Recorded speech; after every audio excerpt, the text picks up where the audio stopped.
crucial for the mobile audience. Among many tools, ClickFunnels is noted for its ease of use, even for non-techies. With a simple drag-and-drop editor, it provides a variety of ready-to-use conversion-optimized templates. For details about ClickFunnels and other tools discussed in this video, refer to the links in the description. Second step, broadening your reach. Expanding your reach is crucial once you have a compelling landing page. Leveraging tools like email marketing, social media, and SEO can attract new prospects and convert interested visitors into customers. Let's start with marketing email. Email marketing stands out for its direct engagement with users through valuable content in their inboxes, which can transform prospects into loyal customers. Key email marketing practices include crafting attention-grabbing subject lines, tailoring messages to segmented audience groups, ensuring mobile optimization, complying with data protection laws. Effective email marketing fosters strong customer relationships and meaningful engagements with your audience, thereby driving sales. For this, ActiveCampaign is highly recommended. More than just an email service, it offers comprehensive automation, CRM, and analytics features. Its ease of use, versatility in integration, and robust analytics make ActiveCampaign a powerful tool for personal and impactful audience communication.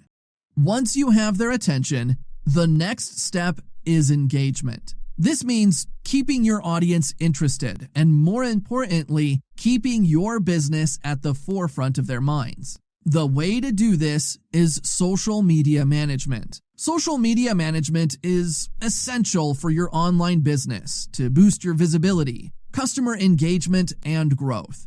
Key practices include maintaining an active presence to increase brand awareness, engaging with customers to foster trust and loyalty, gathering immediate feedback for product or service enhancement, driving more traffic to your website or platform. Effective social media management involves crafting content that appeals to your audience, timing your posts for maximum reach and consistency, interacting with followers to build community, analyzing engagement data to fine-tune your approach, analysis of metrics to understand performance and adjust strategies. Content Studio stands out for planning and automating social media tasks. It allows for easy scheduling and automation of posts, cross-platform content synchronization for steady audience engagement, detailed analytics to inform and improve your content strategy, collaborative tools for team content efforts. The third way to amplify attraction is the smart selection of keywords. This is called SEO, short for search engine optimization, is crucial for online visibility. Without it, your business may remain unseen and unsought.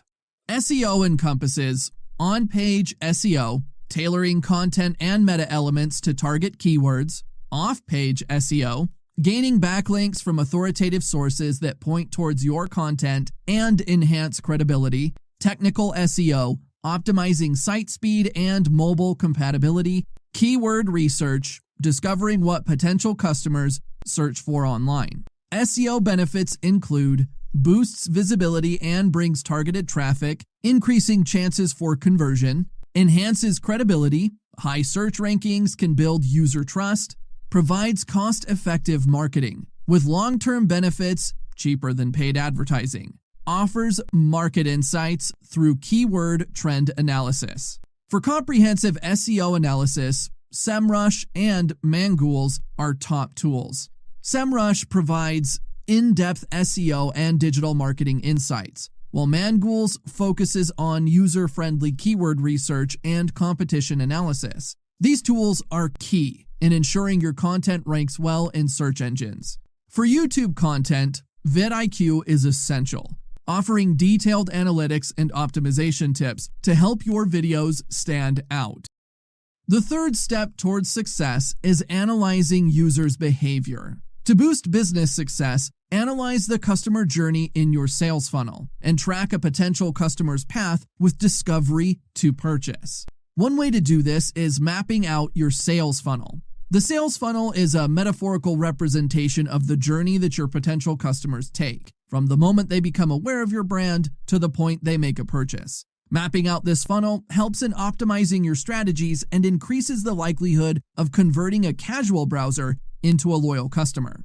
Key sales funnel stages: awareness, customers learn about your brand; interest, they engage more by subscribing or following; decision, they consider purchasing; action, they make a purchase. Regularly assess your sales funnel to identify where customers drop off and adjust your strategies for better conversion rates. Funalytics maps and analyzes your funnel, providing insights to refine tactics and improve conversion success.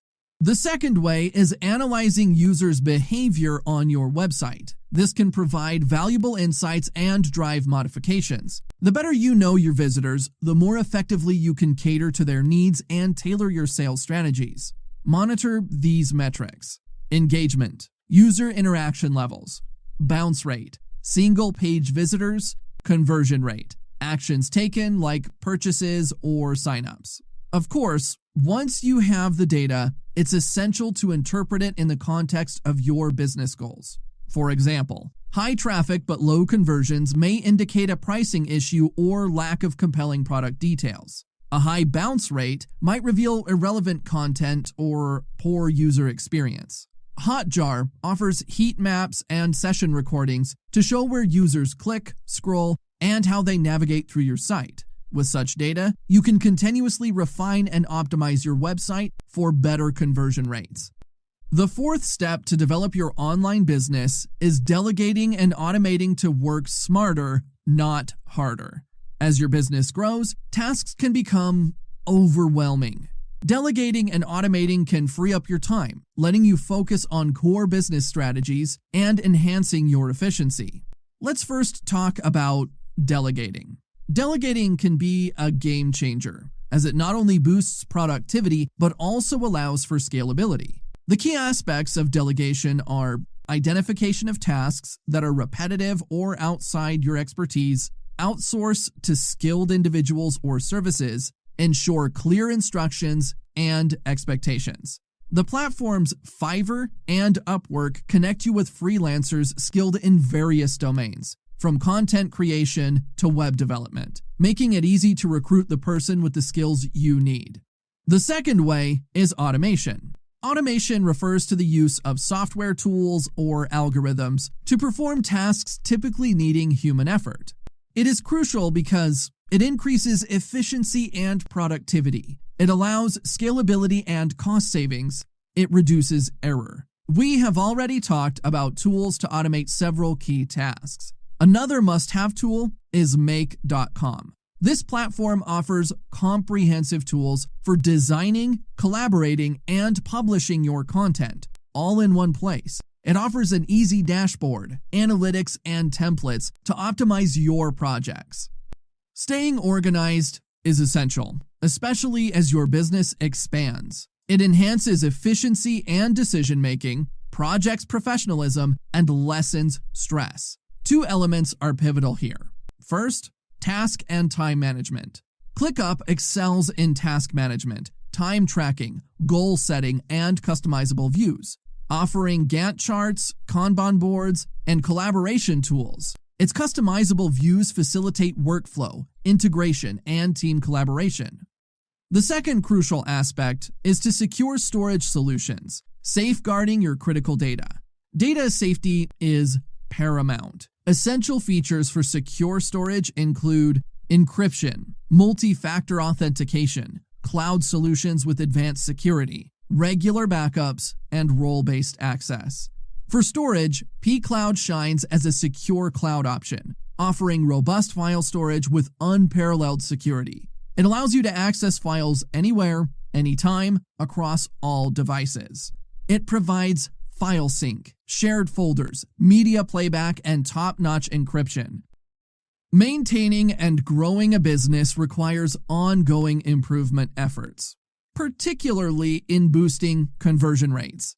I'll condense 5 strategies and tools discussion to maintain essential details. The first strategy is social proof. Social proof is a potent psychological tool in marketing. influencing purchasing decisions. It is based on the idea that if many people endorse a behavior or product, then it's likely a wise choice. Studies have consistently shown that showcasing satisfied customer testimonials or reviews not only boosts brand trust, but also significantly drives conversions and sales. The best tools for social proof are Wiser, Notify, and Nudgify. With these tools, you can guide your audience down your conversion funnel, leveraging the power of intuitive social proof pop-ups and real-time feedback. Every notification is customizable. These platforms make users act on impulse. The second strategy is live chat.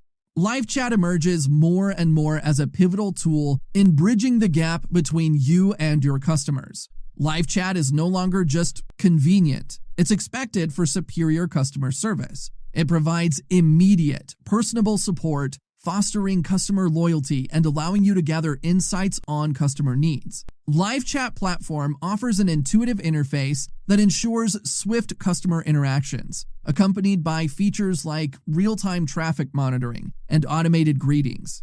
Meanwhile, Olark stands out with its customizable chat box design and team performance metrics. These platforms will improve your support efficiency like never before. The third strategy is understanding your audience better. Knowing your audience is critical for effective marketing and protects you against changing consumer landscapes. Tailor your approach and make informed decisions by using surveys and feedback forms. Tools like Quiz Interact facilitate this with customizable quizzes and analytics to track user engagement, aiding in lead segmentation. The fourth strategy is selling through webinars. Webinars allow you to connect with attendees personally, demonstrate your product's value, and directly address questions. By promoting limited seats, exclusive bonuses, or time-sensitive discounts, you can leverage the psychology of fear of missing out, or FOMO, to encourage immediate signups and purchases. With follow-up emails and special offers for attendees, you can increase sales. Webinar Jam offers real-time HD streaming capabilities, interactive chat, and dynamic presentation tools, while EverWebinar will enable you to automate your sessions and enable potential customers to access them anytime. Both platforms offer seamless integrations, advanced scheduling options, and analytics to measure your success. The fifth strategy is affiliate marketing. Affiliate marketing is one of the most potent tools in the digital marketing toolbox. What is affiliate marketing? It is a performance-based marketing approach where a business rewards external partners, or affiliates, for generating traffic or sales. Essentially, it's a commission-based system where you only pay when a specific action like a sale occurs. Affiliate marketing matters is cost-effective. You pay affiliates only for results. It broadens your reach into new audiences and markets. It enhances your credibility, your scalability, and has SEO benefits through quality backlinks. Post Affiliate Pro platform is packed with top-tier features and offers real-time tracking, detailed reporting, and automation of your affiliate program. It offers SEO-friendly tools, direct link tracking, and an intuitive dashboard. It really helps to recruit, monitor, and reward affiliates easily and efficiently. For e-commerce businesses, centralizing sales channels can increase efficiency. With many platforms, marketplaces, and sales channels available, you have lots of options to reach your target audience. However, managing multiple outlets can be an arduous task. Centralizing your e-commerce outlets helps inventory management, efficient order processing, and data analytics. The best tool for this is Cinder. Cinder stands out by integrating with numerous e-commerce platforms like Shopify, WooCommerce, Amazon, and Square, but also with payment gateways such as Stripe, PayPal, and Square, and accounting softwares including QuickBooks and Xero, streamlining operations effectively. Always updated, Cinder's expanding integration list is worth checking on their website. The online business landscape is vast and competitive. Equip yourself with these platforms and you will witness a tangible difference in your business trajectory. If you liked this video, feel free to watch this one. which is complimentary. Don't forget to like the video and subscribe to the channel. Thanks for watching. Goodbye. In this video, we'll talk about the 4-Hour Work Week by Timothy Ferriss. Have you ever wondered how to work less and have more time for yourself and for your loved ones? Are you fed up with your 9-to-5 job? With your boss? Do you want to live fully now rather than work hard now and enjoy life later, after retirement? Then the book The 4-Hour Work Week by Timothy Ferriss, the renowned entrepreneur, is for you. This life-changing book will help you as an individual or as a businessman or woman redefine your concept of work and change your habits. It is a practical and inspiring guide to creating an ideal lifestyle that prioritizes freedom and self-fulfillment while creating an income for yourself. You will learn how to live your life full of leisure and adventure now, not after retirement, while still earning the big bucks. So let's dive in deeper immediately and give you Tim's recipe for creating a life that allows working better and having more time and freedom, a billionaire's lifestyle without necessarily having as much money in the bank. The book is divided into 4 main sections. The first section is titled D is for Definition. It will help you define what you want to achieve regarding your career, business, and personal life. It will help you determine and identify where you are now and where you intend to be. In this section, Tim Ferriss focuses on what he calls the new rich and how they can be separated from the crowds based on the kind of goals they set. Their goals always show the kind of priorities they have in their lives. The new rich define their goals, not by the ways others define them, but simply by metrics that will help them achieve what they desire. They understand themselves and their environment and the need for them to improve their lives, and then act towards it. They also know it is important to separate time from income. The new rich have a few rules that change the rules. 1. You can multiply your money based on the number of W's that you control in your life. The W's are what you do, when you do it, where you do it, and with whom you do it. Proper understanding of these W's is the first step to goal setting and achieving your dreams in life. 2. Retirement is the worst form of insurance. As an entrepreneur, you must ensure that you are not living your life and running your business to the sole aim of retirement. 3. Most people think more work means more money. That is wrong. Do the minimum to get the maximum. A good work is not measured by the time spent on doing it. As Tim Ferriss phrases it, focus on being productive instead of busy. 4. Work on increasing your strengths rather than fixing your weaknesses. This is the only way to convert your efforts into real results. Fixing your weaknesses will at best become mediocre. 5. Relative income is more important than absolute income. Let's take 2 guys. Wolf earned $50,000 a year. Dan works 80 hours per week, and Bob works 10 hours per week. Bob is clearly richer than Dan.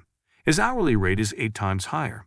This is the difference between relative income, which takes into account time and money, and absolute income, which only considers time. 6. Timing is never right. Let me explain. Conditions are never perfect. As Tim phrases it, someday is a disease that will take your dreams to the grave with you.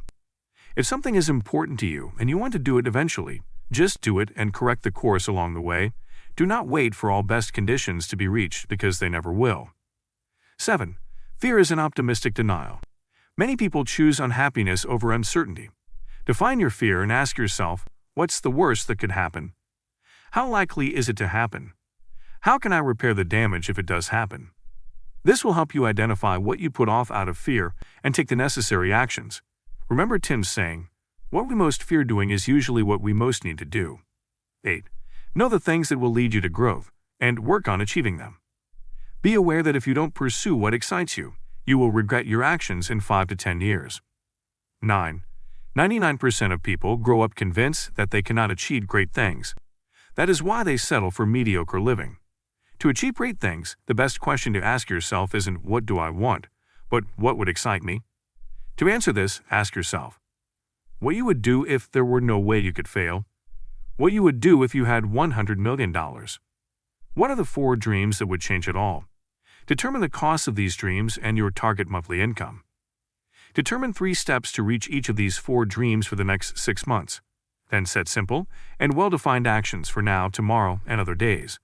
This will give you the drive to start acting and reach your goals. 10. Remember that the most important actions are never comfortable, but there is a direct correlation between an increased sphere of comfort and getting what you want.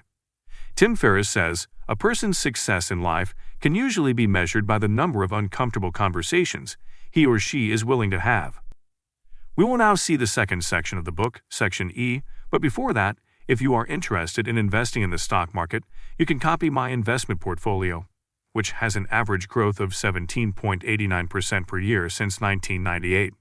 You can copy-paste what I do, with less than an hour work per month, by clicking the link in the description of this video. The second section of the book is titled E is for Elimination. It will help you eliminate some mundane activities and streamline your tasks to do only what you need to do, and thereby get your productivity up. It enables you to identify critical tasks and eliminate unnecessary ones to create time and freedom. 1. We often instinctively try to do more every day to look busy. Doing more is often used as a distraction to avoid important and uncomfortable actions. Stop trying to do more every day. What you do will always be more important than how you do it, or as Tim Ferriss says, doing something unimportant well does not make it important, and requiring a lot of time does not make a task important. 2. Forget about time management. Use the Pareto principle instead. 20% of your input is responsible for 80% of your outcomes. To be productive, you need to identify the tasks that give you the most income and limit your work to those important tasks to increase output. 3. You also need to take into account Parkinson's law. According to Parkinson's law, a task will swell in perceived importance and complexity in relation to the time allotted for its completion. This means that if you allocate 8 hours to complete a task, you will need 8 hours, but if you give it 15 hours, you will require 15 hours. Hence, you have to use these two laws in synergy and 1. Limit tasks to the important ones to shorten work time. Pareto's 80 to 20. 2. Shorten work time to limit tasks to the important Parkinson's. 4. One of the means for this, according to Tim, is being selectively ignorant. This means ignore or redirect all information and interruptions that are irrelevant, unimportant, or unactionable, most or all 3. This means avoid information and time overload because they are irrelevant to your goals and time-consuming. For this purpose, you need to do the following. A. Go on regular media fasting. Spend 1 week without social media, newspapers, television, magazines, etc. You are only allowed 1 hour for pleasure viewing and no web surfing unless it is necessary to complete the job you have done for the day. B. Only consume important information. During your daily activities, figure out if you will use this information, if it is relevant, important, and actionable. C. Interrupt interruptions and learn the art of refusal. Anything that prevents you from completing a critical task from start to finish is an interruption. There are 3 main types of offenders. Time wasters. Things that can be ignored with little or no consequence, such as meetings, discussions, phone calls, and emails that are unimportant. Time consumers. Repetitive tasks or requests that need to be completed but often interrupt high-level work, such as reading and responding to email, making and returning phone calls. Empowerment failures. When someone needs approval to make something small happen, such as fixing customers' problems, lost shipment, damaged shipment, etc. There are several ways to fight those interruptions. Reduce the consumption and production of unnecessary emails, phone calls, and content. Limit your screen time. Encourage people to get to the point rather than allowing them to chit-chat with you while going through important stuff. Avoid all meetings without clearly defined objectives. When someone proposes to meet with you, ask them to send you an email instead. Ask people around you to clearly define their requests before addressing them. The third section, A is for automation, helps you to identify ways to automate and delegate tasks to help you free up time. Outsourcing is one of the major skills you need as a business person and in life generally. This is one of the skills of the new rich. However, ensure that you never automate things that need to be eliminated. Clear things up first. Delegate low-value, time-consuming, frustrating, boredom, and well-defined tasks which cannot be automated. 1. One of the best ways to delegate tasks is by hiring a virtual assistant to do your job for you. I put a link of the platforms I use to help you find a good one in the description. But for hiring someone, there are certain things you must do. Hire someone with good English speaking experience, and always give precise instructions. Ensure all tasks are completed within the shortest time frame possible. Always send one task at a time for better efficiency. 2. The goal of your business is full automation while generating cash. The purpose is not to run your business, but to own a business that requires as little time and effort as possible. If your business cannot run without consuming time, find a market that is in high demand which you can switch to. Do not make the mistake of first creating a product and then looking for customers. Find the market and the customers, then develop a product that will satisfy them. While looking for the products, there are important things to ensure. The main benefits of your products must be explained in one sentence. The product must take less than 4 weeks to manufacture. When established, it can't require more than 1 day per week of management. You can choose either to resell an existing product, license an already existing product, or create a product. Once you have found a potential product, use an accurate indicator of the viability of the product. This method is called microtesting, and it involves the use of low-cost advertisements to test if a potential customer will buy your product or not. 3. Once you have a business that works, set up a business architecture that will keep on running for you. Reduce service overhead by, for example, offering limited purchase options, avoiding phone orders, and redirecting your customers to online ordering. The 4th section of the book, L is for Liberation, gives you advice on how to create a sustainable and fulfilling lifestyle that allows you to work less and live your life more flexibly and intensively. There are certain steps you can apply to help you achieve more flexibility and live your best life. 1. Free yourself geographically. If you are an employee, gradually free yourself from being forced to go to the office. Expand remote time by proposing a few days per week remote and showing higher productivity during that time. 2. Quitting the things that don't work, such as killing your job, is the best step to winning a life of flexibility. However, that action is not an easy one to take.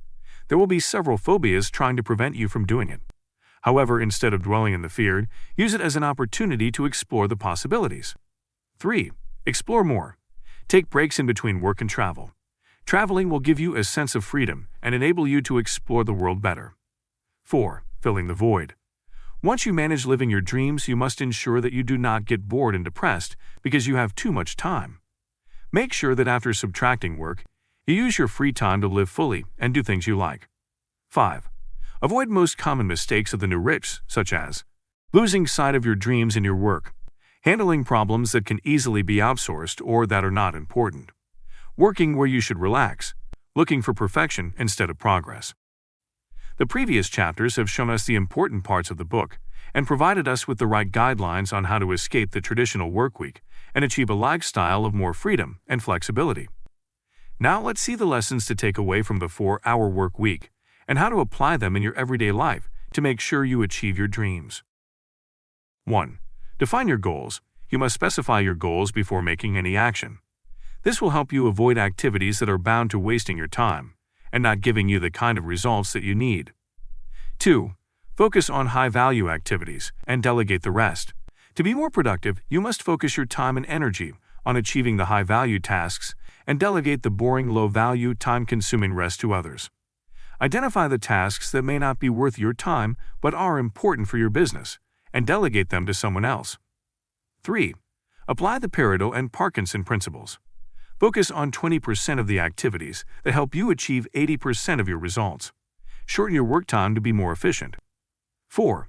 Adopt the remote working culture and gain more flexibility and freedom. 5. Distractions are a killer. It's easy to think we've got complete control over all distractions. Truth is that we can easily slip right back to our former habits like checking our emails when we wake up and every 30 minutes thereafter. Make sure you fend off all forms of distractions. 6. Automate, automate, automate. What you cannot delegate, find a way to automate. Automation is a great way to avoid mistakes and remove a hard chunk of bottlenecks for a small fee, and this is the key to freedom. These lessons can free up a lot of your time and make the difference to help you live the life of your dreams. Also, get a look at my portfolio if you want to have 10% more return per year on your investment than if you invested in the S&P 500, with even less risk. I show you how to do that and copy/paste my personal portfolio in the link in the description of the video. If you want to learn more about personal finances, check this video, where Robert Kiyosaki reveals his 7 secrets to become financially independent. Don't forget to hit the like button and subscribe to the channel, and we'll see you in the next video. Thanks for watching. Goodbye. Imagine being in France, in Tarbes, during the winter of 1999. There, a young 13-year-old Spanish Rafael Nadal has just lost in the semifinals of the Le Petit A tennis tournament, the unofficial world championship for 12 to 14-year-olds, to Richard Gasquet, a French talent of the same age. In this video, we will examine the virtues of failure, as analyzed by the French philosopher Charles Pepin in his book in French, Les Vertus de l'Échec. 1. Learning from failure to improve quickly. Let's come back to the loss of the young Rafael Nadal against Richard Gasquet in 1999. Although it seems like a setback, this defeat actually turns out to be a pivotal moment in Nadal's career. Gasquet was then considered a prodigy, but despite his talent, he has not reached the heights achieved by Nadal, who would later become the world #1 and remain there for years. Nadal, on his part, turned this defeat into a life lesson. He learned, adapted, and developed a unique style that took him to the top of the world tennis ranks. Nadal failed early and learned from his defeats, which helped him excel quickly.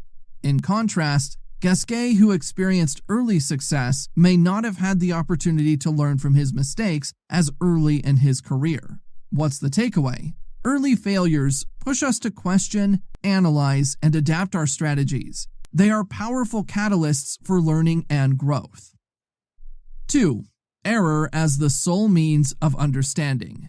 Gaston Bachelard, a renowned French philosopher, explains that even the greatest scientists start by making mistakes. They hold false beliefs. What makes them scientists is their ability to test these beliefs, to question them in the face of reality, and above all, to correct them. This is the only path to discovery and comprehension. Take the example of Thomas Edison. He failed thousands of times before he succeeded in inventing the electric light bulb. But each failure taught him something new, ultimately leading to his great success. What should we take away from this? We should not see error as something negative or shameful, but as an essential step in the process of learning and discovery.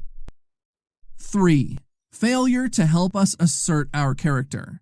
Let's now examine how failure can be a potent engine for asserting one's character. This idea is highlighted by Abraham Lincoln. His life was littered with failures. They included bankruptcies at 31 and 34, repeated electoral losses in legislative and local elections, and defeats in congressional and Senate elections. He also had to face personal trials, such as the loss of a loved one and a period of depression. Despite these obstacles, Lincoln persevered and ultimately became President of the United States at the age of 60, playing a crucial role in the abolition of slavery and changing the course of history. This story underscores a key concept. Failure pushes us to reflect on our aspirations and, sometimes, to realize that our passion is stronger than the obstacles we encounter. Failure is a necessary step in the process of success. Michael Jordan, a basketball icon, sums up this idea perfectly.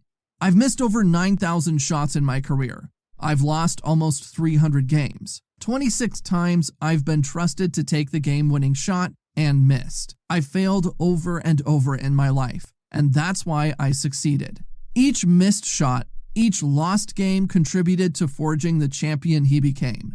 The road to success is paved with obstacles, but it is by overcoming them that you forge an indomitable character. 4. Failure as a lesson in humility. Let's consider how failure can be a lesson in humility. It helps us let go of the delusion of omnipotence and to acknowledge our limitations. Even Albert Einstein recognized the importance of humility in the quest for knowledge, admitting that his struggles with mathematics were a sign of his deep commitment to understanding the universe. What should we take away from this? Failure is an opportunity to recognize our limits, reassess our aspirations, and develop a wiser approach to life. 5. Failure as an experience of reality. The Stoic philosopher and Roman emperor Marcus Aurelius encourages us to accept what is beyond our control and to focus our efforts on what we can change. This awareness can free us from unnecessary frustration and allow us to direct our energy where it can truly make a difference. The renowned musician and singer Ray Charles faced significant trials from a young age. He lost his sight at 7, experienced the trauma of his younger brother's drowning death, and lost his mother at the age of 15. However, he chose not to be defeated by circumstances beyond his will. Instead, Ray Charles made a conscious decision to focus on his talent and passion, accepting the realities he could not change and using them as a springboard for his success. Thus, he not only overcame his difficulties, but also became one of the most influential and respected artists of his time. Number 6. Failure as an opportunity to reinvent oneself. Let's now delve into another aspect of failure. Charles Darwin dropped out of his medical and theological studies and embarked on the Beagle Voyage. This voyage was pivotal in his calling as a naturalist and in his understanding of evolutionary mechanisms. J.K. Rowling is another striking example. Her personal and professional struggles, rather than defeating her, propelled her to focus on her passion for writing, leading to the global phenomenon of Harry Potter. These are prime examples of how failures can open us up to new possibilities and directions, and become stepping stones to extraordinary success. So let's see failure as an opportunity for growth, transformation, and creative renewal. Number 7. Failure as a fortunate accident. Psychoanalysis, particularly through the works of Freud and Lacan, suggests that every failed act can reveal unconscious desires. Take Soichiro Honda as an example. His inability to secure an engineering position at Toyota could be interpreted as an unconsciously deliberate mistake. This failure allowed him to realize his true aspiration, to establish an innovative company. Such failures are moments where, despite a conscious intention, the unconscious finds a way to manifest itself, often leading to unexpected but meaningful outcomes. Hence, failure can be a powerful source of knowledge and innovation. It forces us to reconsider our intentions and desires, often revealing aspects of ourselves that we had not contemplated. Number 8. Why does failure hurt so much? The pain we feel in the face of failure is often exacerbated by the way we interpret this failure, especially in societies where the culture of error is not highly valued. We tend to confuse having failed with being a failure, leading to an excessive identification with our failures. Failure can be seen as a transition point to new opportunities and experiences, a time for questioning and reorientation, allowing us to rediscover and reinvent ourselves. Conversely, we may view mistakes as a misuse of our reason, which will reinforce our feelings of shame or inadequacy, thus limiting our capacity to learn constructive lessons and make progress. Therefore, coping better with failure involves redefining it not as a judgment on our personal growth, but rather as an experience that is part of a learning process. We can then transform the pain and frustration of failure into sources of motivation. Charles Pepin also points out the fact that our failures and disappointments are essential for experiencing forms of authentic and enriching joy. One form of this joy is the intense satisfaction felt after overcoming significant obstacles, as demonstrated by the example of Andre Agassi, who after a period of personal and professional decline, comes back to win Roland Garros. Number 9. To dare is to risk failure. All great achievements begin with taking a risk, which involves the potential acceptance of failure. The life of the audacious British entrepreneur Richard Branson illustrates the importance of boldness and risk-taking. As the founder of the Virgin brand, he has diversified his activities into numerous fields, from aviation to space tourism. Despite notable setbacks like Virgin Cola or Virgin Pulse, an unsuccessful competitor to the iPod, he learned from his mistakes. Branson believes that living daringly is essential, even at the risk of failure. So, how can we learn to dare? Charles Pepin suggests several ways to develop boldness. 1. Increase your competence. Master your comfort zone and then dare to step out of it. 2. Admire the boldness of others. Draw inspiration from people who have demonstrated boldness. 3. Avoid being overly perfectionistic. Acknowledge that action frees from fear and accept imperfection. 4. Be aware that the most painful regrets often come from not having taken a chance. In summary, to learn to dare, it is crucial to develop one's skills, to be inspired by the successes of others, to tolerate imperfection, and to remember that not trying at all can be more painful than failing after having dared. Number 10. Succeeding in success. Charles Pepin also delves into the concept of succeeding in success. What does he mean? He emphasizes the importance of continuous self-questioning and innovation, even after achieving success. 1. See success as a challenge. To succeed in success means to perceive it as an opportunity for learning and reinvention, not as an end in itself. Artists such as David Bowie and Prince show how a consistent approach to renewal and questioning can lead to enduring success. 2. Manage success with humility. Successes should be handled with humility and caution, avoiding being locked into a single image or achievement. 3. See success as a beginning. Each success should be approached not as a finishing point, but as a starting point for new ventures and challenges. To stay on top, it is crucial to innovate and not rest on one's laurels. This involves always striving to improve and reinvent oneself. 4. Success and responsibility. Success brings responsibility and an obligation to continue creating, exploring, and exceeding one's limits. In summary, success should not be a state of complacency, but a driver to continue to develop, innovate, and excel. This requires an attitude of humility, curiosity, and a commitment to ongoing learning and growth. In conclusion, instead of fearing failure or seeing it as a sign of weakness, we can embrace it as a crucial step on the path to personal growth, self-discovery, and the ultimate realization of our potential. Failure is not an end, but a passage, an opportunity to become stronger, wiser, and more in tune with ourselves and the world around us. Today, we'll see the 5 lessons we can learn and apply for ourselves from the life and strategies of Charlie Munger, the associate of Warren Buffett at Berkshire Hathaway. Let's dive immediately into the first lesson. Lesson 1. Charlie Munger, together with Warren Buffett, manages several $100 billion with Berkshire Hathaway. Have you ever wondered what makes them such grand wizards of the investment world? What's their magic potion? Well, let me tell you their first secret. It's called understanding. Now you might think, understanding? Really?